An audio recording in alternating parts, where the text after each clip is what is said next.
keep in touch. I'll speak to you. I've got your phone number. Okay, thank you very much. Anything that blows up, just call me. Okay. You agree with me that your problems as a proxy should be ventilated at the meeting? Yes, I agree. That's perfect. Yeah, that's correct. Okay, thank you very much. I better go. Thank you. Bye. Bye-bye.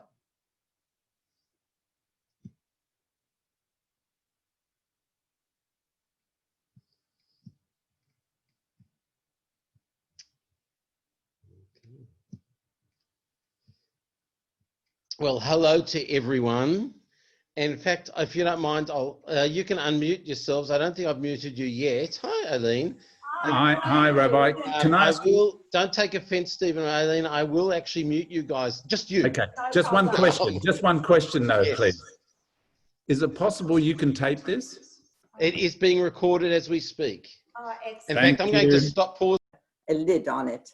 And when my brother used to pick up the lid to say Kiddush, we all got so excited. And the food we had there was cooked the day before, like chulent, we had called tabit.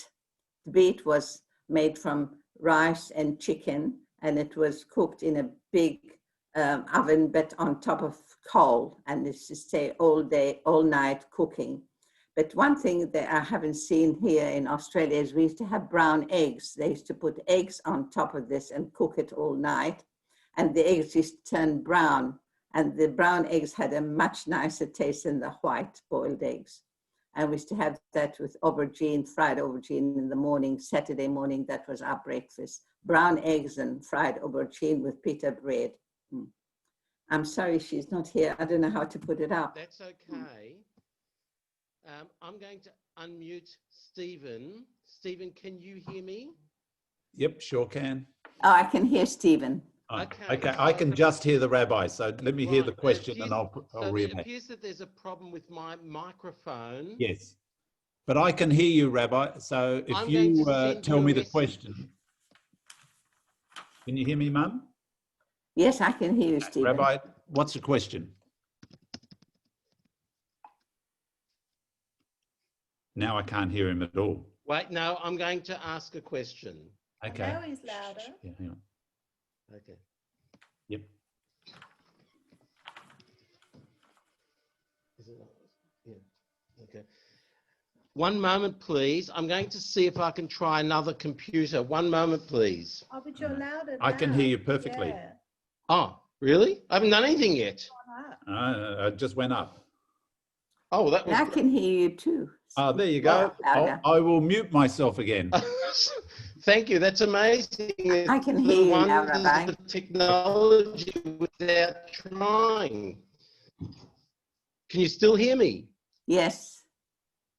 Speak up louder. Can you still hear me? Yeah. Yes.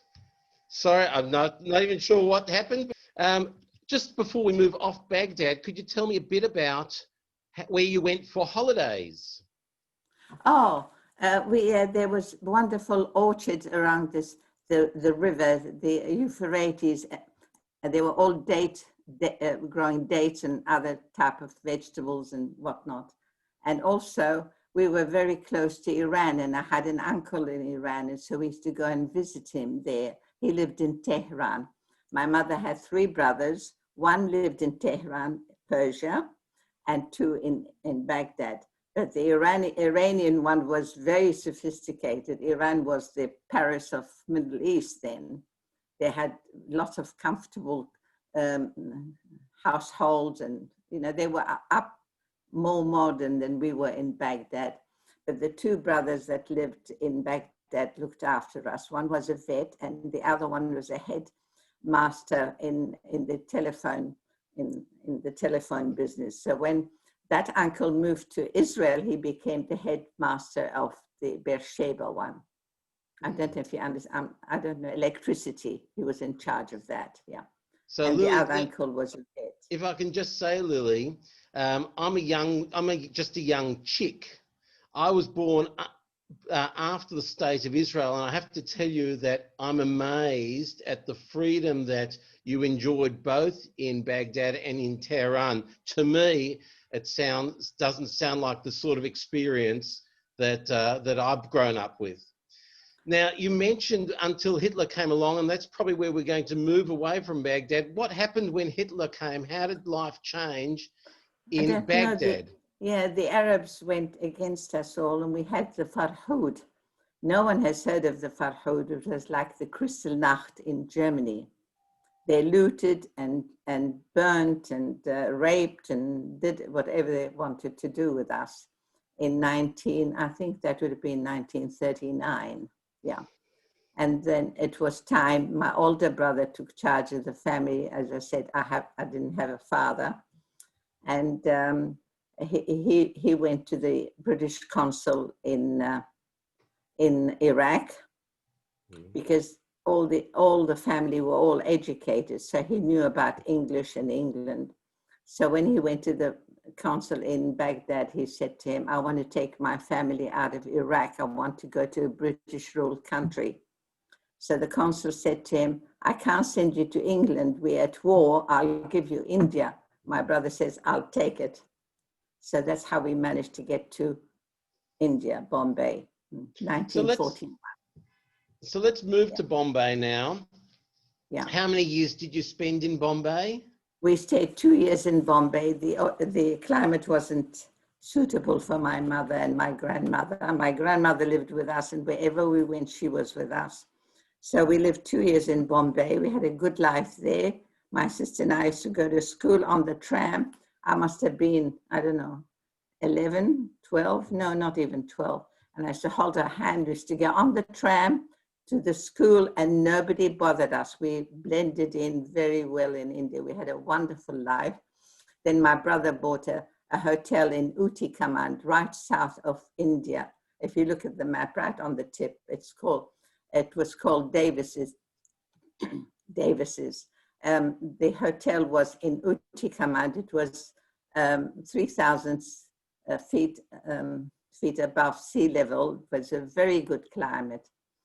Yes, and so they bought the hotel, so we moved to the south of India, and that's where we went to Nazareth Convent. I was brought up in a Christian way of faith. So I did the Muslim faith in Baghdad, and I did the Christian faith in India. We had a wonderful life there. Yeah, did you have a connection I remember the Viceroy of India was Louis Mountbatten, and the Prime Minister of India was Pandit Nehru, and of course after that came Mahatma Gandhi. We were there for 6 years, I think. We had a hotel, and I loved being there because I enjoyed my school. We learned the piano. We had a wonderful life, and I used to run after school to get behind the counter to sell all the chocolates and lollies. That's what I wanted to do, yeah. Without eating them? We helped ourselves to quite a bit. Okay. Now, Lily, were you connected to the Jewish community in India? We were the only Jews in south of India, in Uti Command. And high holidays, the family used to close the hotel, and we invited all the soldiers that were there, because the soldiers came from Burma to Uti Command because it had a hospital. And we were at war then, so all the soldiers used to come there. And as being my sister and I were young, I think we fell in love with every soldier that we met. They came for Yom Tov, for Rosh Hashanah or Yom Kippur, yeah. Yes, so there was no Jewish family, no. They were the only ones there. It must have been very isolating.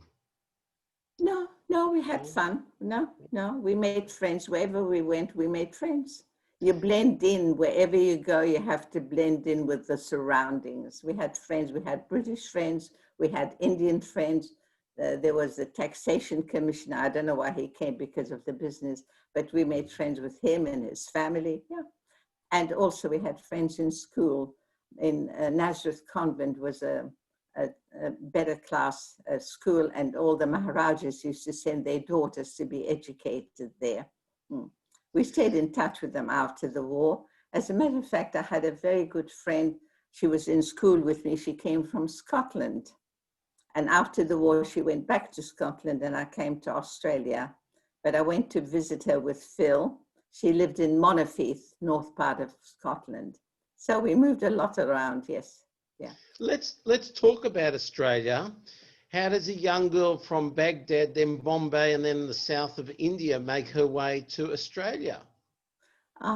We wanted, look, we came to Australia, we really wanted to be Australians. We didn't want to be Iraqis anymore because the memories at the end weren't good.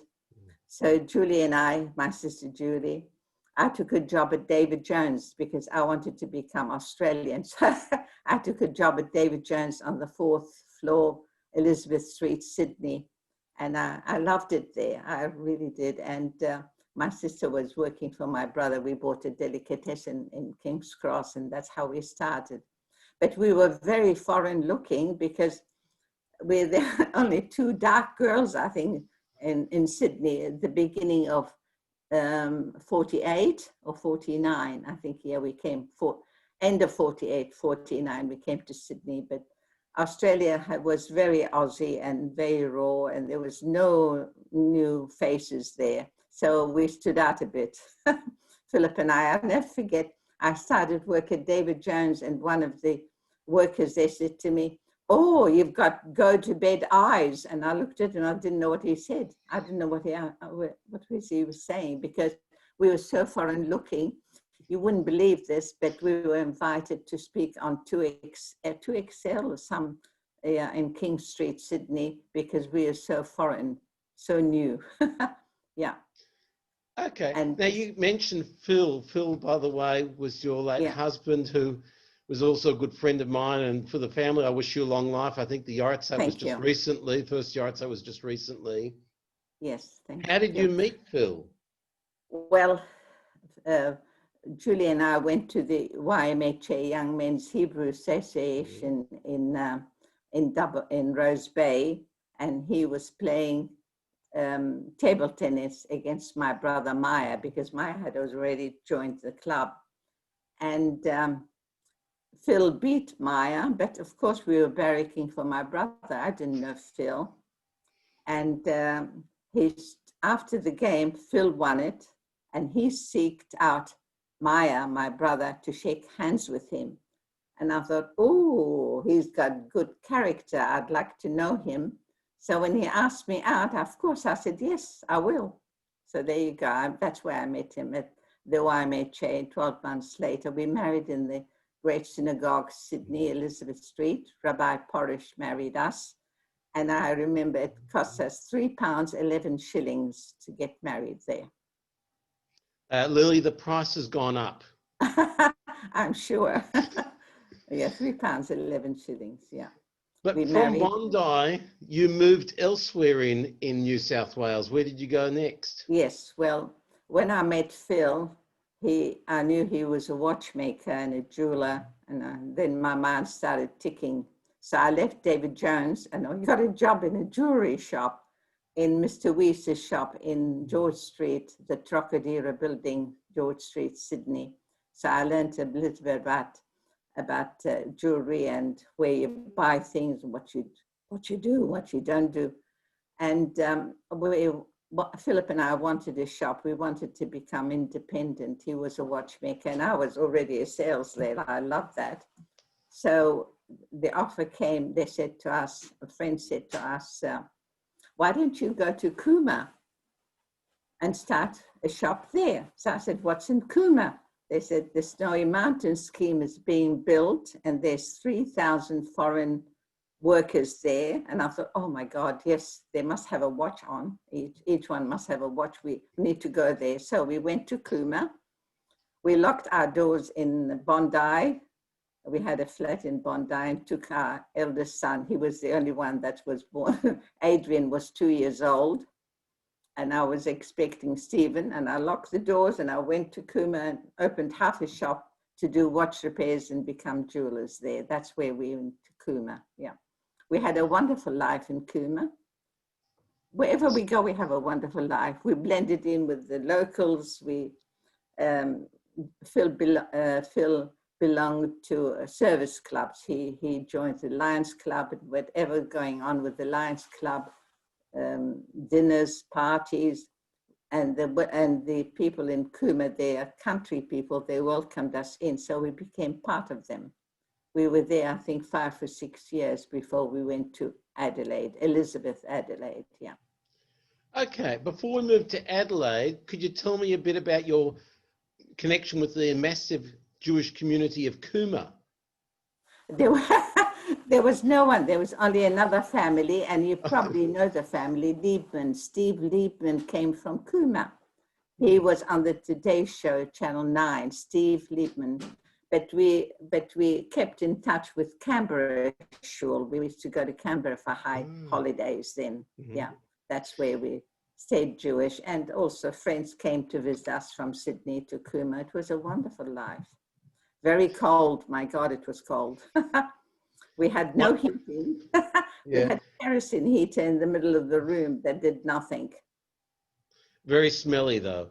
One of the things I've noticed, though, is you started from an enormous Jewish community, went to southern India where there's no community, went to Sydney where there's a large Jewish community, went to Cooma where there's small.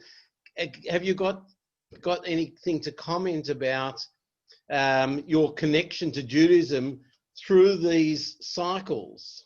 Yeah, I tell you, we had very strong beliefs in Judaism, and that's what kept us going. At times where we had nothing, it's still Jewish, because Mum and my grandmother kept the Jewishness in the home. And the boys, my brothers, they at the age of 10 and 11, they used to go every morning to say Kaddish for my father because he died at a young age. So Judaism was always at home, although they moved away from kosher and all that, but we kept Judaism in the house, yes, in the home. Very, very strong, and still is. Going to a Catholic school, you can certainly get mesmerized with their religion or whatever. No, we said Jewish, yeah. Yeah. Now, actually, I will pick up on one thing you just mentioned about kosher. Did you keep kosher at home in your early days? In Baghdad, you knew nothing else but that, only kosher. The Jews dealt with one another and only kosher. I remember Friday night I used to take the chicken to be slaughtered. For Friday night. I hope you don't have any photos. No, no. Unfortunately, but I've got photos of my family and I've got photos of my father. I don't know if you want to see them. Do you? Yes, sure. Yes. Oh, okay.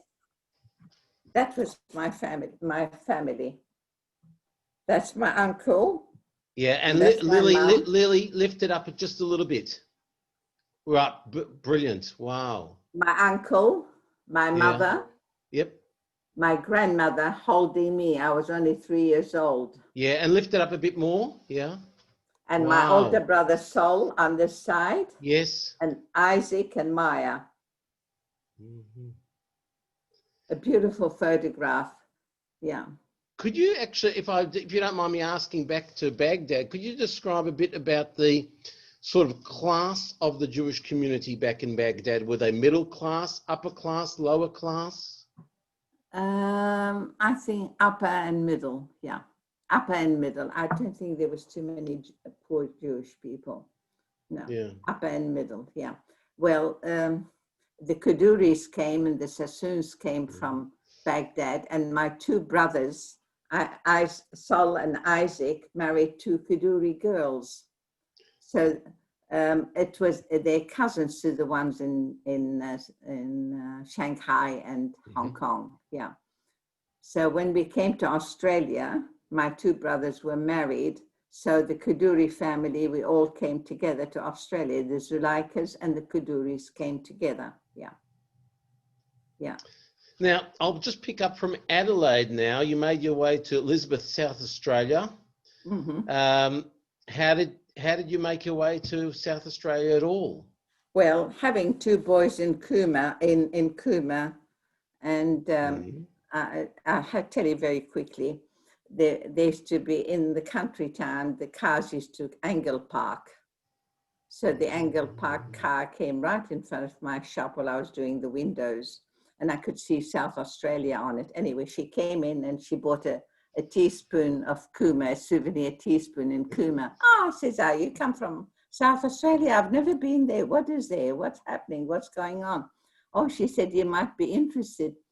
The South Australian Housing Trust is building a township of Elizabeth, called Elizabeth, about half an hour drive from Adelaide. And they're going to build houses and shops and schools and so on. Oh, says I, how interesting. So, so the next thing, Phil wanted to go on a holiday. He wasn't well. And he said to me, where shall I go? I said, go to Elizabeth. So he went to Elizabeth and he introduced himself to the South Australian Housing Trust. And I think they must have taken a liking to him because he left his name behind as soon as there's a shop ready, a jeweler shop, to let us know. We'll see if we can come down. And this is exactly what happened 2 years later. The Housing Trust notified us that the shop is ready and we can go into the town centre. And with the Housing Trust giving us a shop in the town centre, they also provided a brick home, 3-bedroom for £3 a week. And they built up the Elizabeth Centre with migrants from England, £10 POMs, we call them, £10 POM families coming. They filled up Elizabeth with that, yeah. And that's how we went to Elizabeth. And then on to Adelaide. From Adelaide, because we wanted to get there so that my boys can go to Haida, half an hour drive to Adelaide. There's a synagogue there. And that's what happened. And that's how we moved, yeah. Right, and Stephen just showed us a photo. Was that from Elizabeth? Look at that. There's the, and I think you'd spend a bit more money than those pounds that you just mentioned before to get a house like that now. Yeah. And then on to Adelaide. I forgot to tell you, Stephen was born in Cooma. Don't tell me you forgot about Stephen's birth. Adrian was born in Sydney and Stephen was born in Cooma. And the Moyle, he came with a family from Sydney to have the bris in Cooma, yeah. And Mark was born in Elizabeth, so we didn't move again. Yeah. I would like to continue this, but I've just realised I can see the sort of clock behind me in my, I think I can see, I can see the clock behind me. I'm aware of that we've pretty much run out of time, and there's someone who's just coming into the waiting room now. Can I tell you something, Rabbi? Yes, go for it. I noticed on the photos here, I've got a very old friend. Her family were my husband's best friend, Faye Rubenstein. She is in the Gold Coast. Yes. And she and her mother and the whole family came to visit us in Cooma, and they followed us right through to our Elizabeth. Every time we had a bris or a bar mitzvah or wedding, they were all there. And Faye's looking at me now. She's smiling because she took part in that journey. So have you got a photo there, did you say? Yeah, she's there with her husband. Did you want to hold it up and show us? And I haven't got a photo of her, but I can see her on this. Oh, sorry. Misunderstood. Yes, so they followed our journey right through her family. And there's Stephen and Adrian. Oh, how nice everybody. I'm famous. By the way, those of you who just joined, this is, by the way, a Zamel family get-together, apparently. Sorry, and an Adelaide get-together, I've noticed.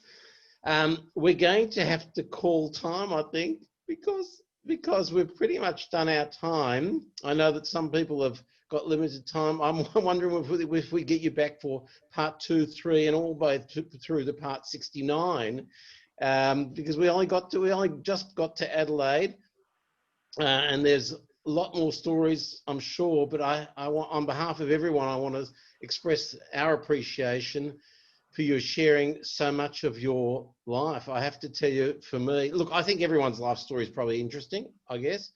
Maybe not mine, but I have to say this has captivated me, and no doubt looking at the faces of the people I can see there, it's captivated them. So Lily, thank you very much for opening up and sharing so much of your life. Hi, then I see my niece from Sydney. She's looking at me. What did I say about the Zamel family get-together? By the way, it's not called the Thursday Lunch Club. This was called the Family Reunion. But it's wonderful to see you all. This is the promo from St Kilda Shule. We meet again next week at 11 o'clock, and the numbers are going to just continue to grow. Next Thursday at 11 o'clock, same channel, so same Zoom ID, and we're going to hear from a lady who grew up in Ballarat, another small community, keeping kosher in Ballarat, keeping Shabbat and entertaining servicemen. She remembers them coming home from shul for Shabbos. Her father would bring people home. So we're going to hear more of interesting life stories. Next week, 11 o'clock, we've got Miriam Faraday, who was not Faraday then, she was Olb. So stay tuned for much more. If you're interested, you can stay tuned what the shul is doing, either through, by the way, through our Facebook page. You don't have to be a member of Facebook to see our Facebook page. We've got a YouTube channel, and hopefully this recording will be posted to that channel as well. We have a newsletter, so we've got a website where you can see all of these things. Those of you who are missing face-to-face services, the best we can do at the moment is we're currently running daily shachrit, not Shabbat morning, but otherwise 6 days a week, 7:45 via Zoom, men and women, if you like. Rare opportunity, men and women can daven together.